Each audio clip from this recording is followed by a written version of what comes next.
That's good. We're in for a treat. A taste test from an award-winning chef. Robert, this looks so good. Anything added to it, or it's just... This is as basic as it's going to come, please. Okay, I'm going to go for it. On tonight's menu, shrimp. No sauce, no strong spices. Chef Robert Clark says his shrimp don't need anything. They're different. So what's your secret? How do you get shrimp to be so much better than I'm used to? The secret of my success is basically sourcing quality. The more you can maintain the integrity of the product, the easier it is. Chef Clark believes it's tough to buy quality shrimp at the supermarket. I have not eaten a farm tiger prawn imported into Canada in probably 20 years. They could be filled with pesticides, antibiotics, insecticides. They're grown in cesspools. Cesspools filled with antibiotics? Time for a marketplace test to find out what's really lurking on our shrimp. Fishmonger. And here's what you might not know. Unlike chicken and beef, in Canada, antibiotic use is banned on all shrimp. This one is from India. But most of our shrimp is imported, largely from Asia. So I've got some from Vietnam, some from Thailand, some from China. So we buy 51 packages from Montreal, Toronto, Saskatoon, and Calgary. Let's get an organic one. We even pick up a few organic samples from Ecuador and from Vietnam. On one of the labels, Raised without the need for antibiotics.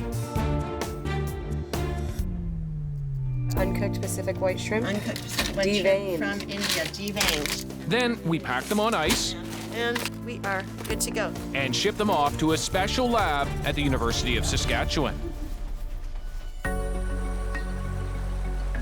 It's run by microbiologist Joseph Rubin. He's testing to see if there are dangerous bacteria on our shrimp. Joe? Hi. Hey, what do you got here? I have some of your results from the shrimp. So these are our shrimp here, or at least bits of them? Yes, the organisms we grew. And what are you looking for? What we're looking for are different types of antibiotic-resistant bacteria and different types of foodborne pathogens. Pathogens like E. coli, Salmonella, Staphylococcus aureus, potentially harmful bacteria that can adapt into superbugs that many antibiotics cannot kill. What's this one here? What you can see is we have these nice pink colonies, Yep. which is very characteristic of E. coli. In addition to showing us that we have E. coli, also contains antibiotics in it. And so we think that based on growth on this plate, we have an antibiotic-resistant bacteria. First result, and it's positive for E. coli. But Rubin still needs to run a DNA test overnight to see if the bacteria is antibiotic resistant. The possibility is a big concern. He tells us about recent research from the UK. They did a large study, and we're projecting forward to 2050 that the number of people who would be dying of resistant organisms could potentially even surpass cancer. They're already killing people. The superbugs can travel from farm to store to your kitchen. I don't know where my place is in this world anymore. But especially in hospitals. That's my husband. It looks like you had the camera ready at the exact moment. Yeah. So, here's beautiful eyes. 2 years ago, Wendy Gould's husband, George, was diagnosed with colon cancer. Did you think he was going to live at that point? If I had anything to do with it, yes. You were going to try to keep him alive as long as you could. Everything in my power. Yeah. But Wendy ran into a problem that left her powerless. George developed a serious infection. They had him on antibiotics trying to kill this infection. Yeah. Why weren't they working? Well, it would clear up, but it's still in there. It didn't kill it.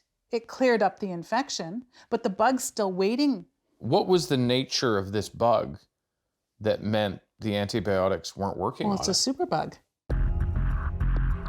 They found out in a letter from the hospital telling them about a contaminated endoscope that was used on George. We're writing to inform you that you are one of 3 patients who have been identified as having been infected with the bacterium that is called New Delhi Metallo-SOC. I don't know how to say that. But the E. coli. Yeah, E. coli. How does a New Delhi strain of a bug end up inside George? From the endoscope. Doctors tried to kill that bug using half a dozen different antibiotics, some so powerful Wendy says George was violently hallucinating. This is July 28th, 2016, so it was about a week after his surgery. He was hospitalized 23 times in just over a year. George became too weak to continue cancer treatment, too sick from the bacteria to eat. And there he is, January 2018. And that was, he passed away on January 25th. This is what the bug did to him.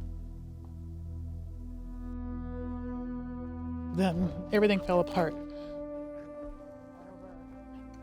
Do you think he could have survived? Yeah. Maybe he wouldn't have been here, for years and years, but it certainly would have been longer than 2 years and he wouldn't have had to suffer. What is the thing that's important for people to know? You could have all the best doctors in the world taking care of you with whatever it is that's the matter with you, but if you get one of these infections, that's it.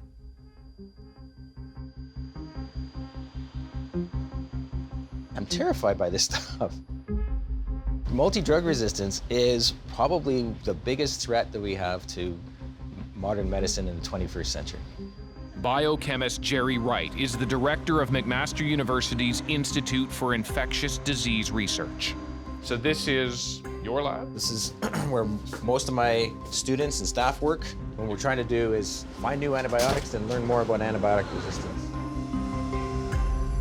Every time you have a knee replacement, any kind of surgery, cancer chemotherapy, if you have anyone in your extended family that's had a premature baby, they all rely on antibiotics because their immune systems are weak.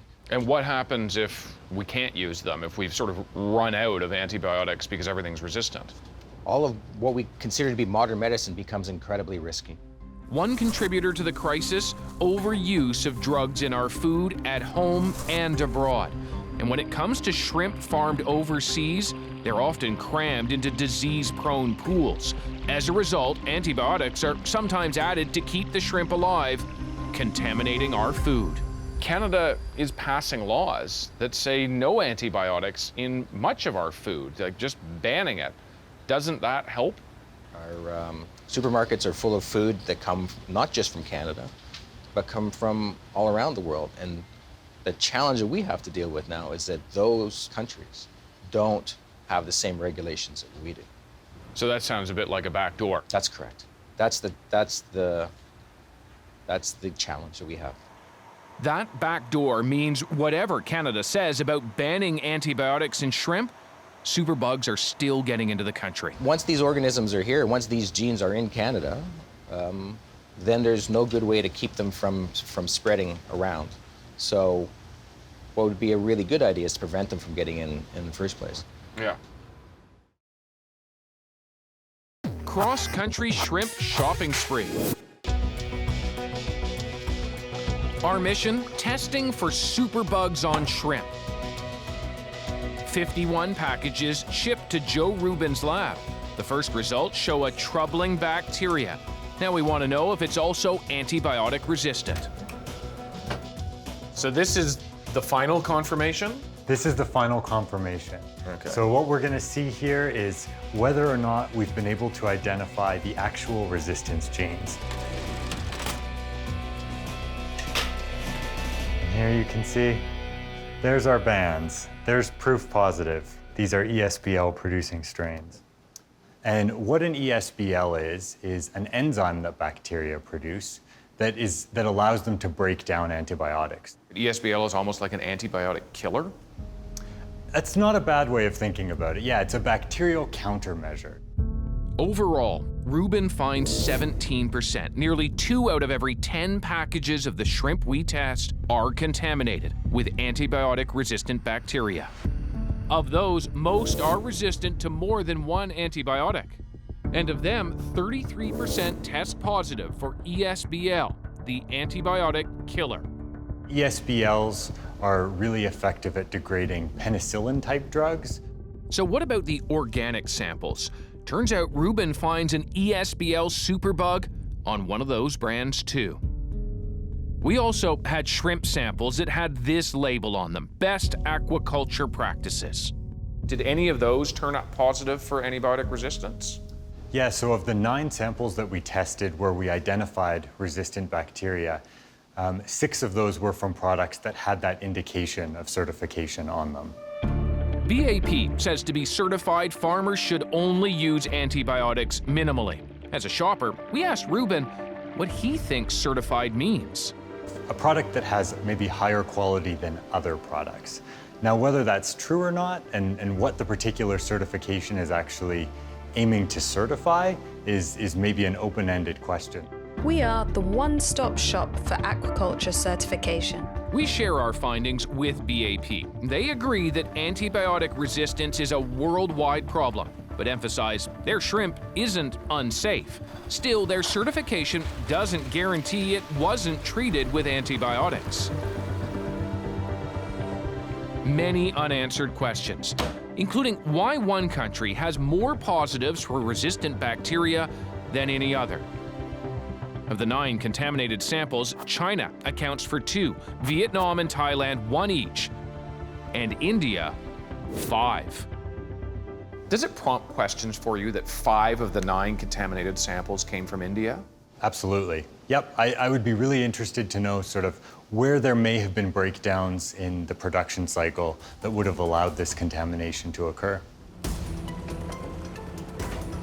Most shrimp in Canadian supermarkets come from India, 15 million kilograms a year. India also uses more antibiotics than any other country, doubling their use in less than 20 years. How do these bacteria that we found in the shrimp become resistant to antibiotics? There's always a low level of resistance, but the kinds of resistance that were detected is really connected in a very straight line with antibiotic use. So it's pretty clear to you that someone has used antibiotics on these shrimp? Or in the ponds at some point for other organisms or something. There's got to be a way for those resistance genes to be there. Now, we can't say for sure the shrimp in our test were farmed in antibiotic-contaminated pools. When we share the results with the companies, including the organic brand, they tell us those superbugs may have been picked up during processing, shipping, or elsewhere in the environment. How safe is your shrimp on your marketplace? Our tests have found antibiotic-resistant bacteria on supermarket shrimp, imported from around the world. Pandora's box is open when it comes to resistance. We can't scrub the planet of this problem. Companies and certifiers say these superbugs can be killed by cooking your shrimp thoroughly. Easy, right? Well, we're putting that to the test. Researchers at the University of British Columbia coat shrimp with an opaque gel and then invite home cook Charlotte Lee to prepare a dish. So over here we have the shrimp for you, we have all your ingredients. She has no idea what she's getting into. The gel will stick to everything she touches, a way to illustrate how easily bacteria on the shrimp could spread.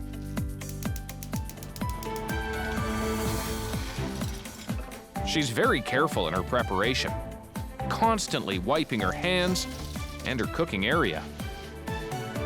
Hi, Charlotte, I'm David. Hi, David. That was really quite something. What is this? Thank you. This is scrambled egg with shrimps. Yeah? Yeah.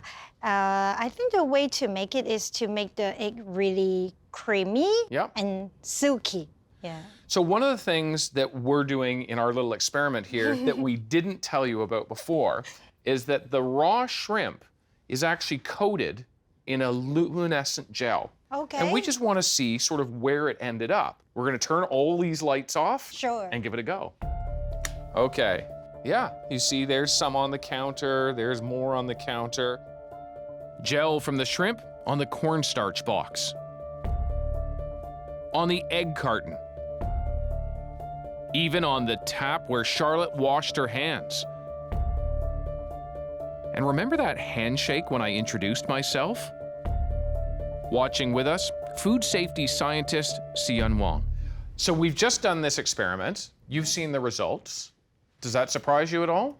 Well, it didn't surprise me. The lady who was doing the cooking, she actually handled things really well. But as a result, we're still seeing the dye. Well, in reality, it could be harmful bacteria being spread to the utensils, to other parts of the kitchen. If this were bacteria, it could live on this surface for months. The thing is, they're capable of just staying there. And once there's a better condition, they might be able to grow again. So this is pretty alarming.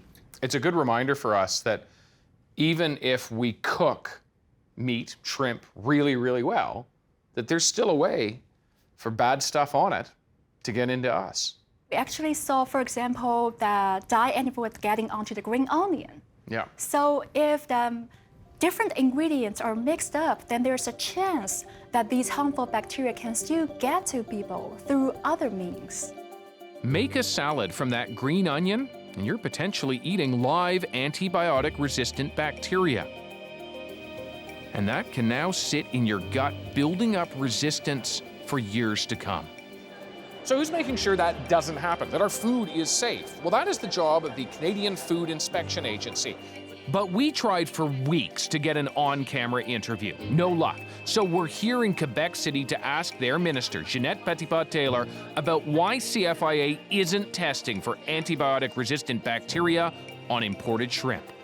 They're only testing for traces of antibiotic residue, and that is supposedly going to prove whether antibiotics were ever used on the shrimp. If they find it, the CFIA can send that shipment back. But that test provides no clues about what kind of superbugs are coming into the country. Should the CFIA be doing the test we did, testing for antibiotic-resistant bacteria? It's a gap. They need to close the gap. We need to get on top of it. The problem right now is that other than your little study, we don't know. So we should be watching for it. We should definitely be watching for this. So we're going to try to ask the Minister of Health right here why no one seems to be watching. David with Hi, David. CBC Marketplace. Nice to meet you. I'm trying to understand whether your government is concerned about antibiotic-resistant bacteria showing up on our shrimp. Well, they absolutely need to be watching it on our shrimp, and I'm convinced that the CFIA is doing that work that is needed to be done in order to protect our food supply here in Canada. If they aren't doing it, should they be doing it now? This is absolutely an area that's a priority for our government. Is it your commitment to look into the issue of what is on our shrimp being imported into this country? I am absolutely committed to make sure that I get in touch with our CFIA officials to find out exactly what is being done in this area, and then from there making sure that we ensure that Canada's food supply is safe for all Canadians. We'll follow up with that. Thanks very much. Thank you so much. Yep. While we wait for our government to act, others are already finding solutions. So these are all the tanks. This is the farm. We're visiting a Canadian shrimp farm, Berzan Shrimp, in Langley, BC. It's huge. There's a lot to take in. Like if we look up here, through all of this, how many shrimp live here? At peak, there's going to be about 3 to 4 million shrimp in this building. 3 to 4 million shrimp in all of these? Yes. And it's just an early start. If things go well, they're hoping to boost production and become a major supplier to the Canadian market. You don't use antibiotics? There's no antibiotic use in this farm. Why is it that abroad we see antibiotic use en masse and you've got zip in this huge facility? We're an indoor facility. We control the engineered air, engineered water. Keep the water clean, the shrimp stay healthy, so there's no need for antibiotics. We even checked, running our test on Berzan shrimp. No antibiotic-resistant bacteria. Overall, their approach seems to be working. You want to go fishing? Or I guess shrimping? Shrimping.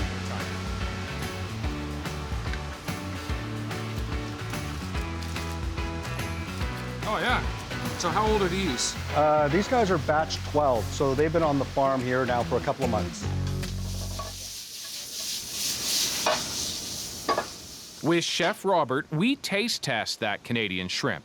Delicious, though a bit pricey, about 30% more expensive. But this top cook says cleanliness has a cost. Food shouldn't be cheap. Our priorities in North America, our priorities are wrong.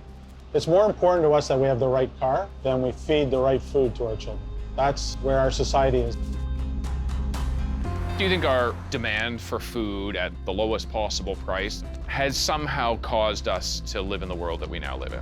Absolutely. You get what you pay for. Yeah. Do you eat shrimp? Yes, I do. I love shrimp. And when you think about what we're finding in imported shrimp, what does it cause you to do? So I'm very careful when I'm cooking shrimp. For the same reasons I'm careful when I'm cooking chicken. I just assume that there is going to be bacterial contamination on it. What you need to know. Look for wild shrimp. Always cook shrimp carefully and thoroughly. Buy local shrimp whenever possible. Buying organic is no guarantee the shrimp are free of antibiotic-resistant bacteria.